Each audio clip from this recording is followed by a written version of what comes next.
Habang lumalaki po yung mga anak ko, nare-realize ko na kaya pala nagkakaroon ng favoritism yung ibang magulang ay dahil dito. Hindi sa kinakampihan ko dahil unang-una mali naman talaga na may favorite. Dapat pantay-pantay ang pagmamahal at pagtingin natin sa ating mga anak. Pero kasi ito halimbawa, si Akasha, kanyang love language ay words of affirmation and acts of service. Ngayon, ganun din po yung love language ko. Nabibigay ni Akasha yung love language ko.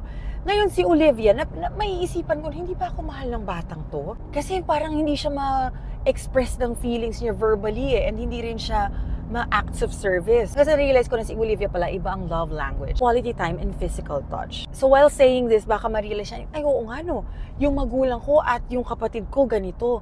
So kaya siguro favorite niya. Again, hindi ko kinakampihan yung may favoritism. Pero ngayong tayo mas nakakaunawa ng mga ganitong bagay, mas maibibigay din natin yung 100% love natin sa ating mga anak without the favoritism. So kung minsan napaisip ka na, hindi ba ako mahal nitong anak ko kumpara dito sa iba kong anak? You have to check lang na, baka iba lang kasi talaga itong love language nito. Pero mahal ako nitong anak ko sa ibang paraan lang niya ipaparamdam. Yun lang po, maraming salamat. Stay safe and God bless. Bye!